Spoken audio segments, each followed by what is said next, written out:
Well, you know what's going to be the funniest thing this weekend is Sunday. If you guys keep it up like this, you're going to see some very awkward redheaded worship dancing going on. Yeah, you're not supposed to cry on Friday night. That's the rule. Yeah, that's the rule of retreat. You're not supposed to cry on Friday night. Oh, you guys. Slaying me. And what you guys didn't see, all of you sitting in the back, are the Rockettes up here, sign language. I mean, I'm just like, I'm not supposed to be watching them, but I can't help it. It's amazing. Oh, God is so good. All the time. Oh, my goodness, you guys. I am so excited to be here. God has been preparing me for you.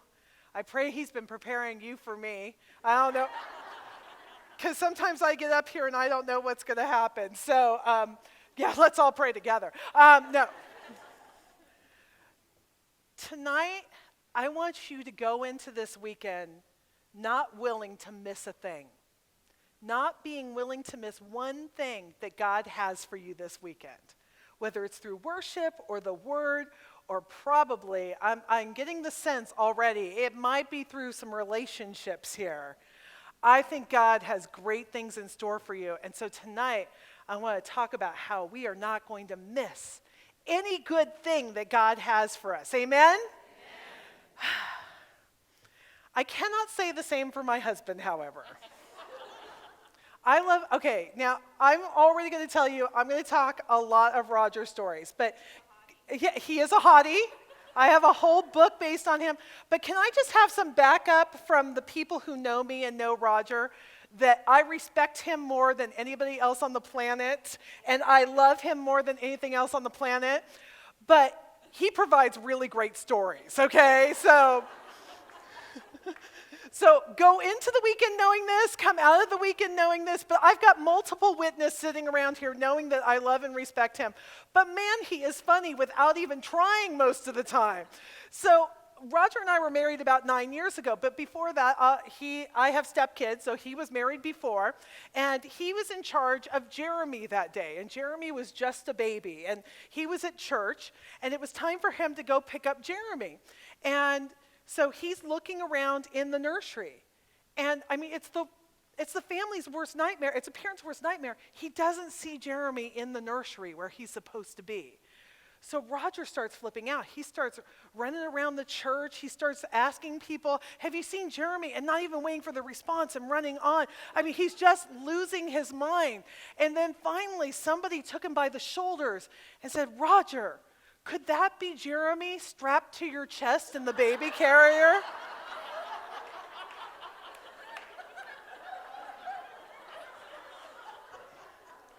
You cannot make this stuff up. So, we have something at our house we call looking with boy eyes. Do you guys, okay, oh, you have this too. Any other fellow sufferers? Looking with boy eyes. Okay, so my favorite is, we don't have any milk. Really, that's funny because I was at the store yesterday buying milk. And I promise you, there is no milk in this refrigerator. Okay, so you tell me, if I come from my office upstairs and I come downstairs to the kitchen and look in the refrigerator, there will not be milk. There is no milk in the refrigerator. But what do I have? I have girl eyes. So what do I find every single time?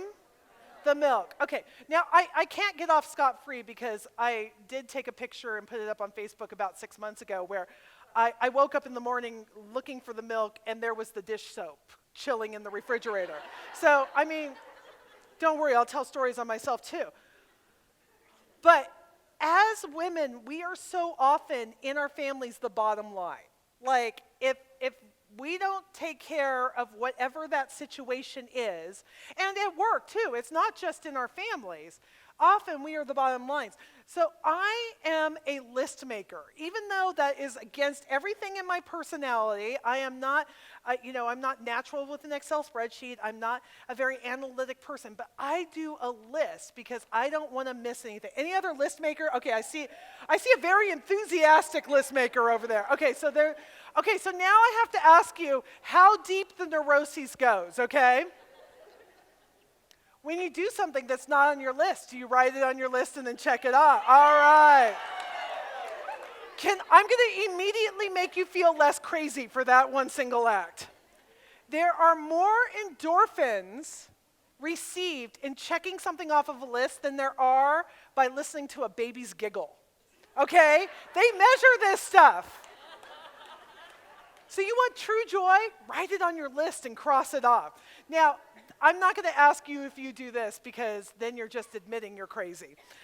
But if I have a list and I've gotten everything accomplished on it, I may or may not lay it out on the butcher block for other people in my family to admire. I have somebody testifying over there. I love this. I love this. Now, has anybody ever said, wow, look at your list? That's amazing. Nobody in the history of my life has ever said that. But lists are important because, and let me just ask, it may just be me and my friends, but it gives me a sense of control. Anybody else? Yeah.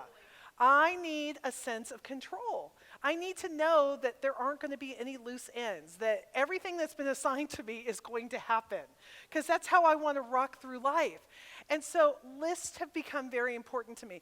But the problem is sometimes we're letting others make our list, and we should be making it only with one person's input. Several years ago, as I was starting on the speaking circuit, my friend told me, Kathi, you should go see a stylist. You know, I'm thinking, like, what not to wear? That kind. Yes. They told me that stylists are what the speakers go and see now. Now, I came to find out that was a big fat lie. She just thought I should go see a stylist, okay? And I just need to let you know, I was planning on doing my pant legs really cute. I was planning on rolling them and being really awesome. But then one of my answers to the questions was last Saturday. So I saved all of you from having to witness that. So my friend introduces me to this stylist, and I paid a lot of money. I mean, we're talking a lot of money to go see this stylist. And I sent her pictures ahead of time. I sent her my measurements. I did everything I was supposed to do. And we finally got together, and she said, well, you know, I've been praying about it. Okay, that's always something to be concerned about right there, right? When somebody starts off their relationship with you by saying, I was praying about this, and God told me, I needed to tell you that you need to lose another 50 pounds before I can help you. And I thought, wow, you're awesome. I never thought about that, losing weight. Great, I'll get right on that because I've never tried that before. That's awesome. So as you can imagine, I decided stylists were not for me. But a couple years later, a friend said, you know what, you should go see my friend Jill. She's awesome, she's loving, she's encouraging, she'll make you feel great. And I'm like, no, I already know I need to lose weight. I don't need to pay somebody a lot of money to tell me that. But she promised me. So Jill came into our relationship knowing that I had deep emotional scars and that stylist scared me. But she was very gentle, she was very loving, and she went through my wardrobe. We happened to be at the same conference, and she looked through everything. She goes, you actually have some great stuff here. And so she gave me a list. I can do a list, awesome, of things that I should buy. And then, while I was there, she gave me a little kit and had me go through this kit of things that just might help me enhance my look. And so I'm going to pass this on to you for free, and you don't have to lose any weight before you listen to this, okay? Yay! The first thing she said is, I want you to get some shoulder pads. And I'm like, no. Teachability may be not my chief attribute. And I said, you don't understand. I lived through the 80s, okay? I did the Joan Collins. I remember Dynasty really, really well. She goes, no, I don't want you to get linebacker shoulder pads. She goes, I want you to get little tiny shoulder pads because, well, your shoulders are kind of on the narrowish side, which is the nicest possible way of saying the rest of you's kind of on the widest side. So I was like, I'm fine. That's awesome. I will do that. And then she introduced me to Hollywood tape. Do you guys know what this stuff is? Okay, anybody not know what it is? Yeah, there's always somebody. Okay, so there are lots of you. Okay, that's great. It's double-sided tape for your clothes. So if you want to be a little bit more Gidget than Basic Instinct, you can just tape everything up. It's really awesome.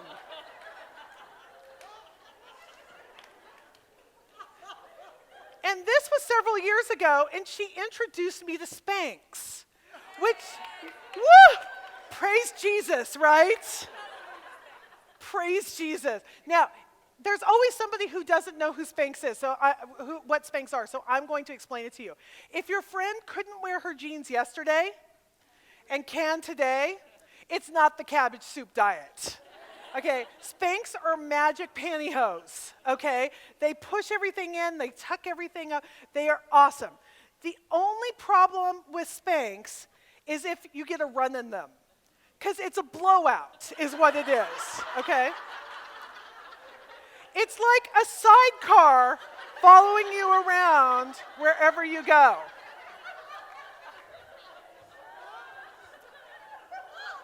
Nobody needs a goiter. Nobody needs a goiter.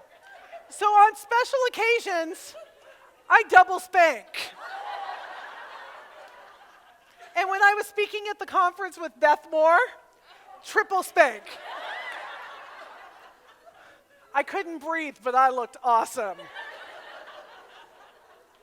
And then finally, she gives me these two things that look like rubber chicken cutlets. I said, where do you think those are going? She goes, well, you tuck them in your bra. And I'm like, okay, I haven't stuffed since junior high. There's no way I am not doing this. She goes, no, it's not to make your bust line look bigger. It's to keep it from hanging down around your ankles. I was so insulted. So I only took 3 pair. So Roger happened to be on this trip with me, and I laid all this stuff out, and I had my list. I knew what I was going to do, and I had my rubber chicken cutlets and my Spanx and my shoulder pad. And he goes, so what you're telling me is I'm going to be getting dressed with Mr. Potato Head every day. I'm thinking, it's not fair, because all they have to do is pluck some nose hair, and they're good to go. It's not fair. So I had my little kit, and I had my list. And so several weeks later, Roger and I happened to be going through Oak Ridge Mall in San Jose, and we noticed that Macy's was having a clearance sale. And Roger said, didn't you need to pick up a couple of things? Which is like, by the way, the first time any man has ever suggested shopping in the history of shopping. And I thought, no, you know what, I'll just go tomorrow, because I'm thinking, I don't want him waiting there seeing all the stuff I want to buy. And so they were having a clearance sale with 40% off. Awesome, right? So I decide I'm going to go the next day because Monday is my errand day and I'm going to go run all my errands. So I knew all the errands I had to run.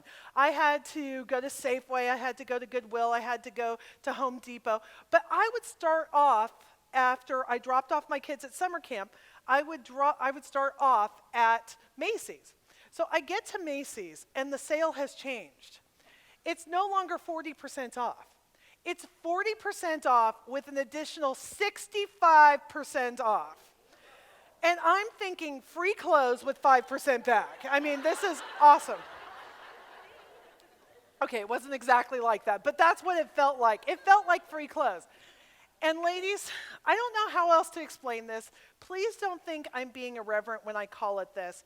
But ladies, it was a Jesus shopping day. Okay, so all the colors were teal, green, orange, and brown. Okay, those are all the colors I look for every single day. Everything fit. Now, when you are shaped like me, I mean, this is equivalent to parting the Red Sea, walking on water, and feeding the masses all combined. Because normally my shopping trip ends up with me huddled in the corner of a dressing room, rocking back and forth, with bitter tears running down my face. And so I'm trying things on, things are fitting, and I'm thinking, okay, I got to watch the time because I have to pick up the kids at 2:30. But everything I grabbed fit. And then you guys know the magic machine at Macy's, right? You know what I'm talking about, where you put the little tag under there, and if it's not on sale, you walk away. Yeah, because it will be on sale in 20 minutes. So there was this gorgeous trench coat, which I would have never bought. If it was $179, go up to the magic machine. It was $27. I mean, come on. So when I left Macy's at 3:30 that day,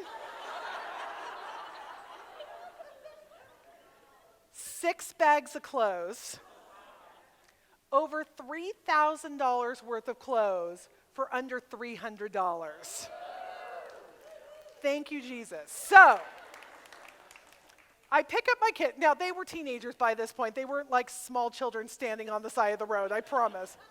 I paid the late fee. I picked them up. I said, well, Mom's had a really busy day, guys, so we have a lot of errands to run. Hop in. So we did our errands in lightning speed. We dropped off. We did everything we needed to do. And when we got back to the house, I said to Justin, do me a favor, grab those Macy's bags in the back of the van. He goes, oh, don't worry, I already put those in at Goodwill.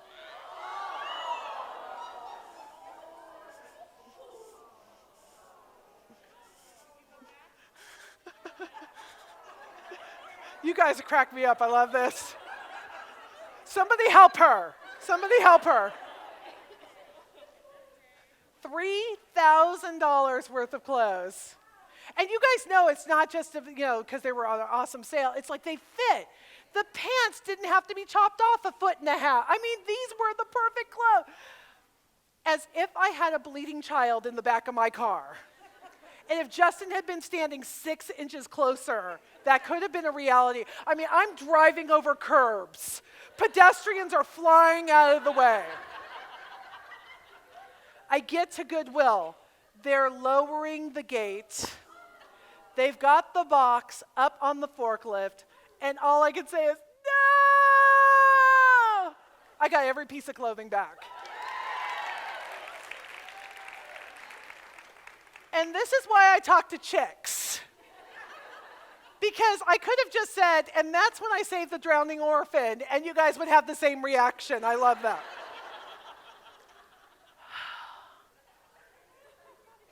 But it took me a long time of thinking about this story, because when you're a speaker, it's like, it's got to have a point, because I'm going to share that story. It's got to have a point. But you know what? Look, okay, I know that you guys think it's silly that I call that a Jesus shopping day, but you know what? I felt like God was just being kind to me that day. It was making up for the mean stylist. And I didn't pray that God would do something. Well, maybe I prayed God would get her, but that's a different thing. I asked forgiveness too. But I almost missed this huge blessing because I was so focused on getting my list done. Now, there is nothing wrong with accomplishing. There's nothing wrong with the satisfaction of waking up and going through your day and getting things done that are important to you and important to the people around you. But here's the difference, ladies. I could miss God so easily in the midst of my day because I'm so focused on the list that's been created for me. It's not always about what you're doing, but maybe why you're doing it. And I've had to learn that. And I'm not here to make anybody feel guilty, okay? Can we have a not guilty retreat, okay? Because anything I'm talking about is something that I've either lived through or am currently going through, okay? So I'm figuring this all out as we go along. But so often we get to the end of the day and we're so exhausted and we don't even know what we've accomplished. And when we see what we've done in the light of eternity, it's like, was that really the day I wanted to have? And so I just have to ask myself the question, is that the day I was supposed to have? And, so often it's because I'm working off of my own list and I can miss the miracle that's right in front of me. I miss what God is doing right in front of me. And living by that list, can I just say, it leads to kind of a boring Christian life. If we're just getting done, we're checking things off of our own list, and we don't have our eyes open to what God has in store, because isn't that the fun part of our day? when God creates these little situations, these little miracles in our midst, and we get to be in the part of that. We get to be a part of somebody else's miracle maybe and get to show up for them. But if we're so focused on our own list, so often we're going to miss that miracle right in front of us. And so I want to talk to us tonight about somebody who is on the verge of missing the miracle. I want to talk to us about Mary and Martha. And I want to talk about just how do we get to the place where we can recognize what God has right in front of us. So let me just read this to you. I'm in Luke 10, starting with verse 38. As Jesus and his disciples were on their way to, he came to a village where a woman named Martha opened her home to him. She had a sister called Mary who sat at the Lord's feet, listening to what he said. But Martha was distracted by all the preparations that had to be made. Okay, can I just tell you, I know that this is the most cliche part of the Bible that I could be reading at a women's retreat, okay? This is not to make the Marthas feel bad. This is not to make the Marys feel bad. I just want to look at what she learned for this, okay? I just want to look at that. But Martha was distracted by all the preparations that had to be made. And can I also say this? If Jesus were coming to my house, you know I'd be screaming at my kids. Clean the bathroom! I would be making a nice cheese plate for Jesus, okay? Do we not all get that Martha was doing things with the best of her intentions? Absolutely. And we all got a little Martha in us because and I think she was trying so desperately to make something nice for Jesus. He's coming in off the road. They've walked a long way. She's trying to serve him. But let's keep going. She came to him and asked, Lord, don't you care that my sister has left me to do all the work by myself? Tell her to help me. Awesome. The thing that Martha is remembered for is her whining, which I feel so bad for her. Martha, Martha, the Lord answered, you are worried and upset about many things, but only one thing is needed.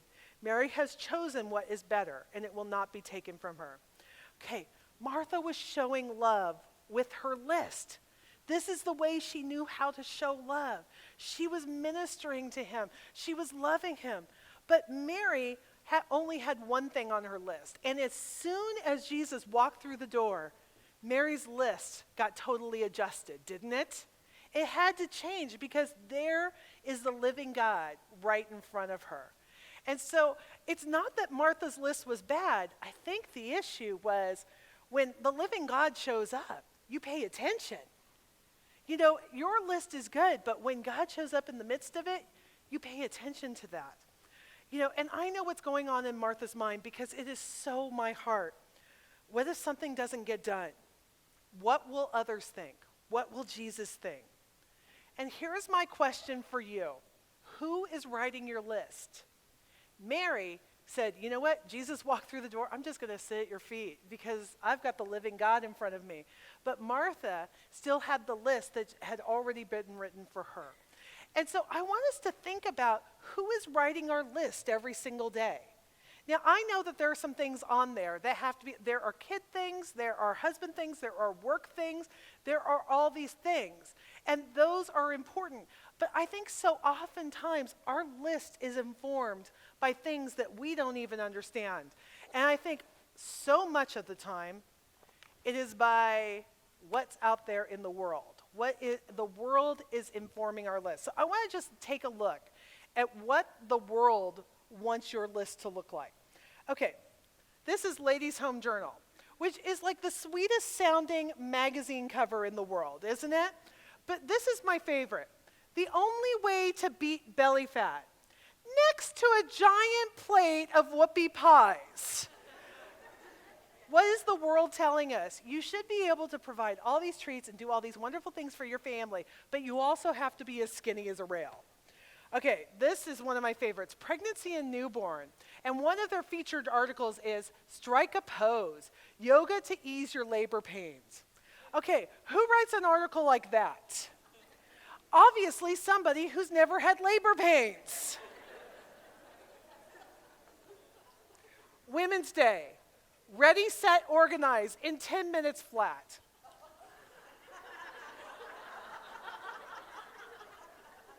What area of your house does that apply to? When was the last time you said, you know what, I have an extra 10 minutes. I think I'll reorganize the kitchen. Are you kidding me? That's craziness. Any scrapbookers in here? Any scrapbooker? Okay, there are a few. I don't understand your people. I'm sorry. I just don't. Because my friend said, hey, I've got a great idea. Let's make our Christmas cards this year and save a bunch of money. You know when I should have known that this plan was not going according to plan? When I found out that the magazine she wanted me to buy was $14.99. So I bought all the stamps and the glitter and the punches and crunches and all this kind of stuff. Do you know how many cards I could have got at the dollar store? So not only are you supposed to be thoughtful, you're supposed to be crafty too. Okay, I was teaching at a Christmas event one time, and I was talking with with a young lady. She was probably in her mid-20s. And we were talking, and she goes, you know what my most stressful part of Christmas is cookies. I'm like, well, you're doing it wrong then, because cookies are awesome. Yeah, just in case you didn't know. And she says, well, here's the problem. I have 2 boys and a husband, and they all have different favorite kinds of cookies. And so I spend 1 week, and I'm usually up till 2 or 3 in the morning, making all their favorite different kinds of cookies, and it really stresses me out. I'm like, well, yeah, I guess so. And she got up from the table, and her mom was sitting there. And her mom said, what she didn't tell you is that her sons are 2.5 and 4.5. And all I could think was, those poor future daughter-in-laws. Yeah, they're messed up. Sorry. Okay. Many of you will not know who this is, Heidi Montag, because you're better Christians than I am, okay? But she was famous because she was on a show called The Hills. But she's more famous because she had over 10 plastic surgeries in one day. Yes, 10 plastic surgeries in one day. And when she was interviewed on ABC by Juju Chang and asked, why? Why would you do that? Her answer, I could not make this up, is because she wanted to be a role model to young women on how to accept themselves.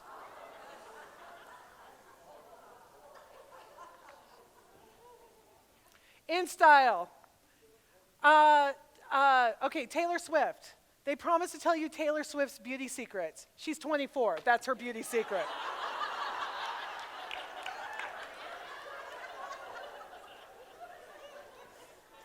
Oh, Paula Deen. There's nothing in her world that a stick of butter can't solve, which I just love her. But here's the thing. When I read an online article about the creation of this magazine, this Christmas special, it said that it took her staff 16 months to put together one magazine. And we wonder why we get stressed out around the holidays, okay? Because it took her staff, not her staff.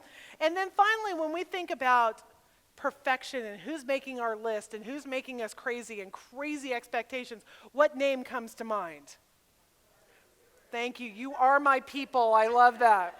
Okay, and this I find absolutely hilarious. You know she has a wedding magazine, right?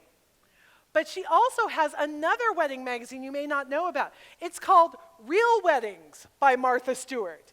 She's even admitting that she's cray-cray. I mean, like, her wedding issue? Insane. But here's For Real Weddings by Martha Stewart. That just cracks me up because she's even admitting that her standards are impossible. But ladies, this is the thing we have to understand. When we are letting the world inform our list, we're living up to impossible standards. We're living up to standards that can't even be recognized without a stylist, without a makeup artist, without a fan trailing us all the time for our glorious hair, and a team of assistants. And where does all that perfection and crazy expectations and unrealism land us? Well, for some of us, it lands us in federal prison, but that's a different story.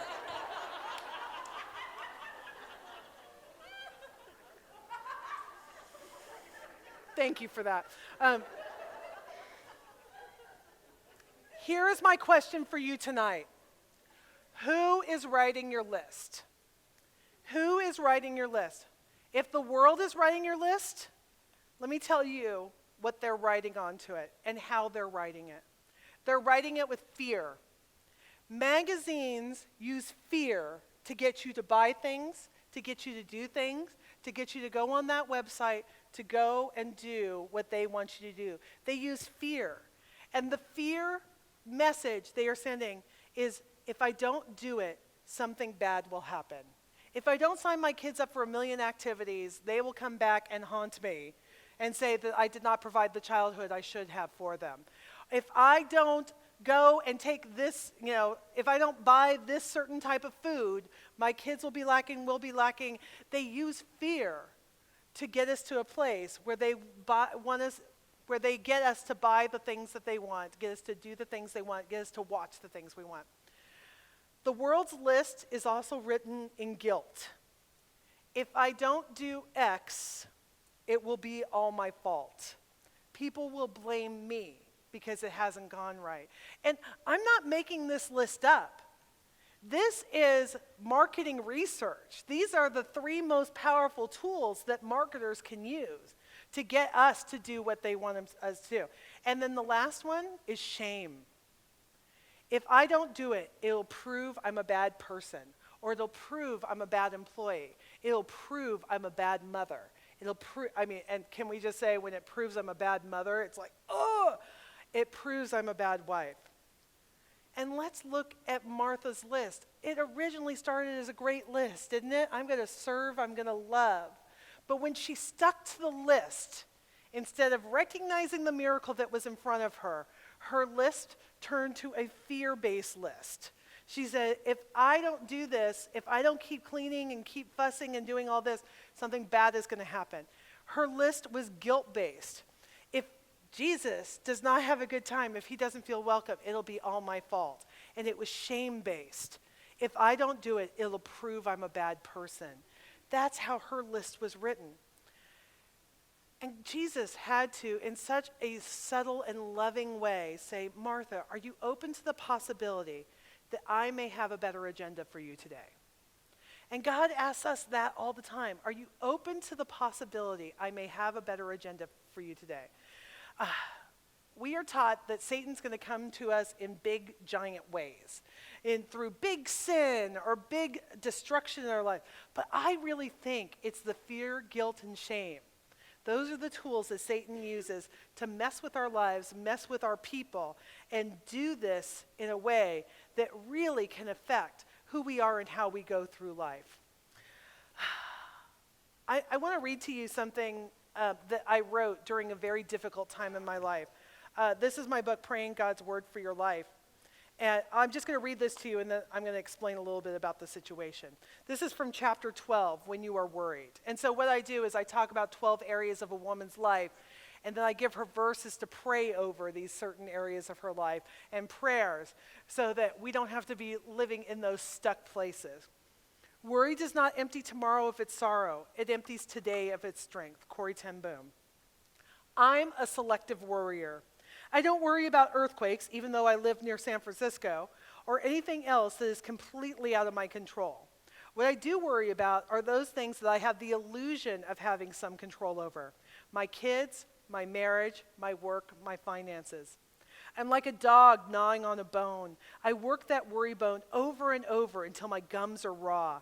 I worry that I haven't done enough, or that my kids will do what they want, not what I want them to do.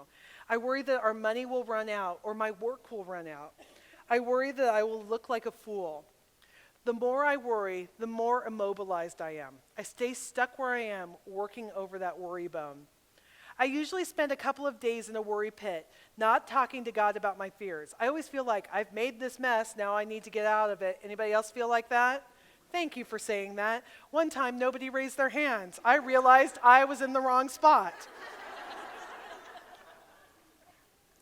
I always feel like I've made this mess, now I need to get out of it. And then I become those living cautionary tale of what Corrie ten Boom said. I lose my strength in the moment. As I spend more time studying and understanding the nature of God, I know the ultimate act of distrust towards him is my most natural reaction, worry. And the only antidote that is at all effective against that worry is prayer and reading God's word. as I get older, it gets easier not to go for days before turning to God. Yes, sometimes I still take hours, but there is no reason to live for days or weeks on end worrying. But, okay. Could anybody use this book tonight? Could anybody? Okay, right there, Jan. Could you pass that to Jan? Could somebody grab that for her? Oh no, you're in my line of sight. I promise I'll look over here tomorrow, okay?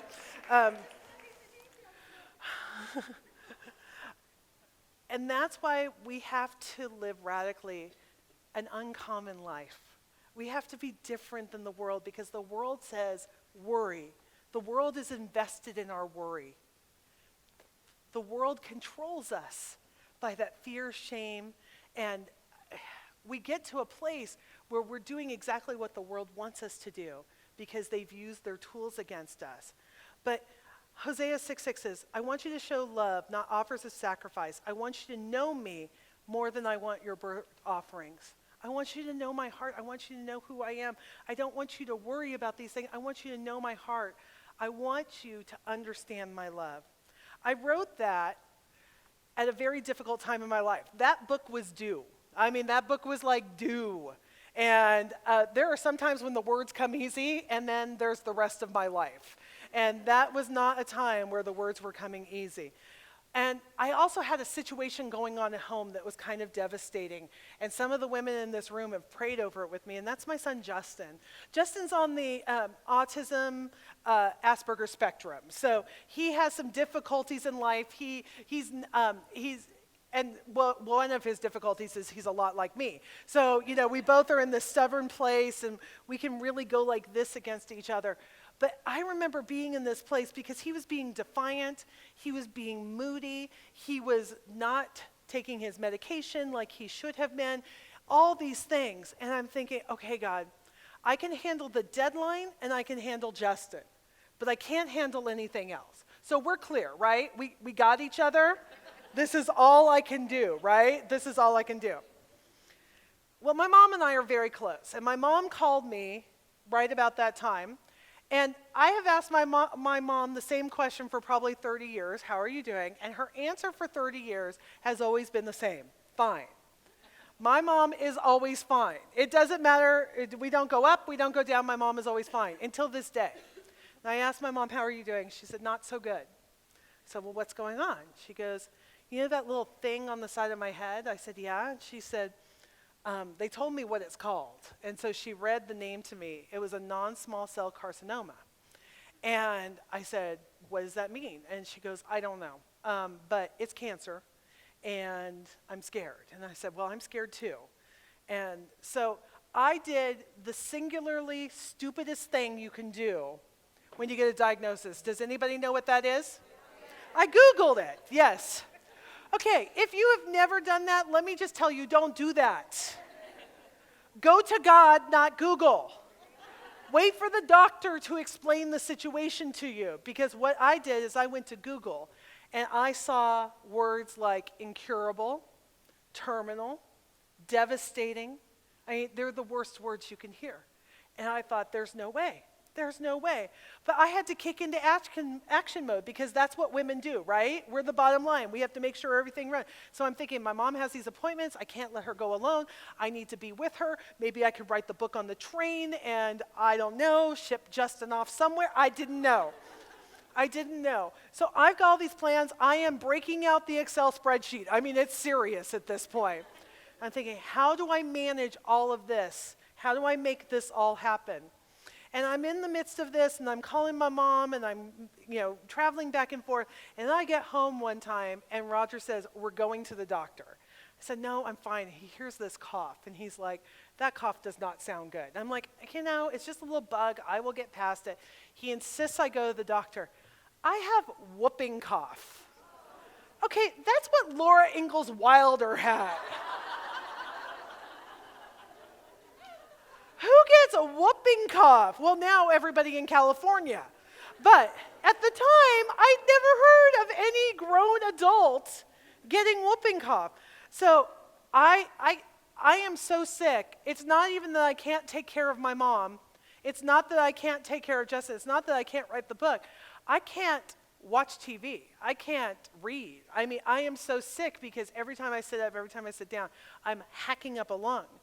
And I kept on saying, God, I told you not one more thing. I can't do this.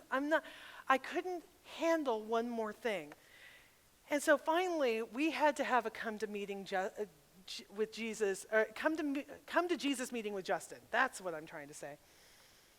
Because here we are, I'm on the brink of like passing out every time I sit up straight. I've got Roger who is trying to balance all this and is going and staying with my mom, and Justin's just being defiant, and I've got this deadline, and I'm so frustrated. And I said, Justin, you have two options. Let me explain this. You have two options. You either get on board with what's going on here, or you get out. And it's the most devastating thing a parent has to say to their child. It's the most devastating thing. But some of you have been in this position.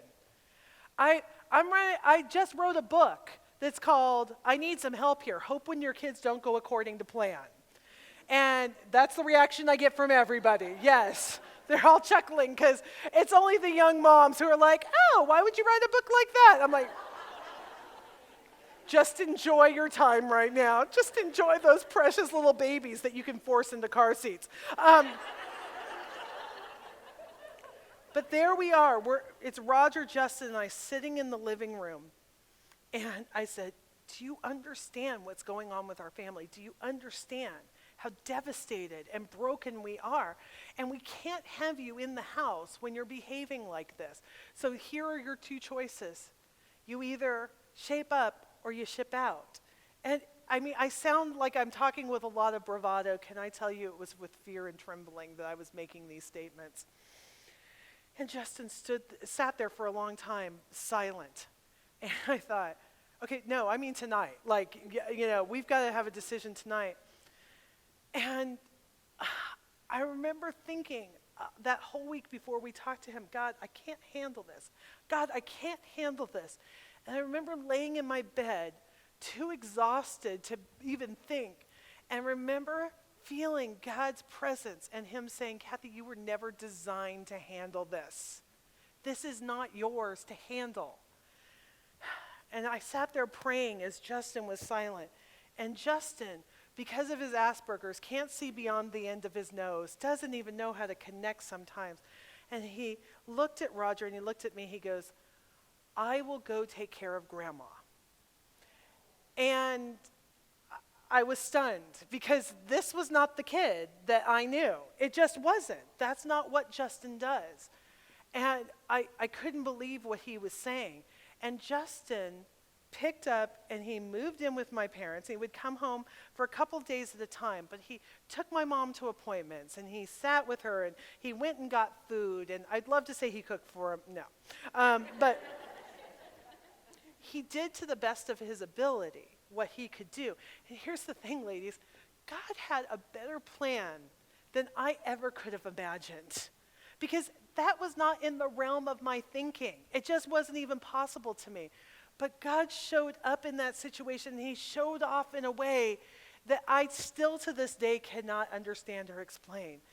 But had I not been praying, had I not said, God, I have to release control of this, because I would, and you know, God is you're either going to give God control or God's going to wrestle it from your grimy paws. I mean, those are your options, people.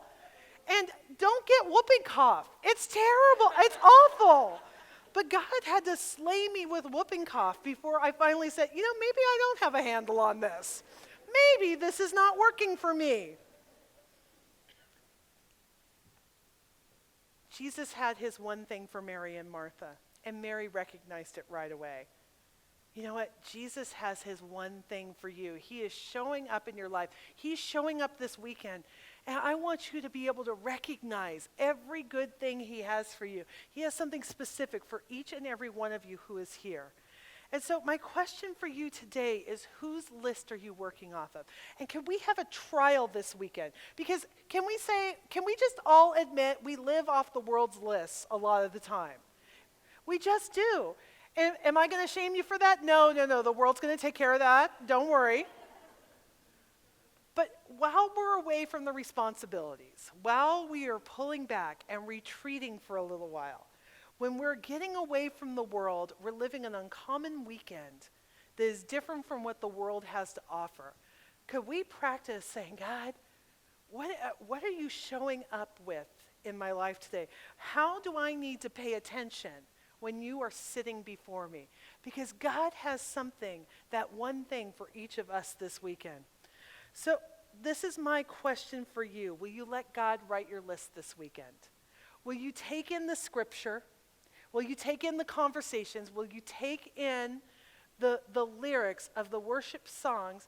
And will you say, God, what is on my list this weekend? And let me tell you some of the things that may be on there. Maybe God wants to answer a question you've been asking for a long time. Or maybe you haven't been asking the question, you've just been trying to figure it out on your own.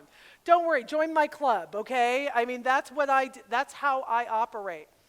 Or maybe there's a relationship that needs restoration. And God says, I'm going to give you something on that this weekend. Maybe there is that kid that you have been holding on to like this. You're saying, I'm going to control the will out of that child. I'm going to make sure that they are going to live by God, whether it's joyful or not. And God's saying, you know what? They're safer with me than they'll ever be with you. Will you trust me with that kid? Well, especially when you're going like this, much safer. What is it that God wants to do for you this weekend? Can we practice living off of his list and realize that there is no guilt, there is no shame, there is no fear for those who are in Christ Jesus? He wants us to break the bonds of that. He sent his son so that we don't have to live that way. And I think it must grieve him more than anything else when we are falling back into our old worldly habits of doing things to please people out of fear, shame, and guilt. He says, I have sacrificed for you so you don't have to live like that. But we keep going back to those old ways. I remember in junior high hearing the story about how these scientists caught monkeys in the jungle. What they would do is they would take a coconut and they'd make a large hole on one side and a very tiny hole on the other. And the large hole was just thin enough for the monkey to reach in and grab a piece of fruit out of. And so they would tie the coconut to a tree. And Mr. Monkey would come along, smell the fruit, go in and grab that. But the problem is, once he made a fist, he couldn't get it out. He just couldn't get it out. And so the monkey would stay tied to the tree for up to 2 days instead of experiencing freedom. Ladies, we have been given the option of freedom. You know what that little piece of fruit is? It's pleasing the world. And as long as we are willing to please the world, we will never experience God's freedom. This weekend, let's practice living in God's freedom without guilt, without fear, without shame. Let's be here and experience every good thing God has for us.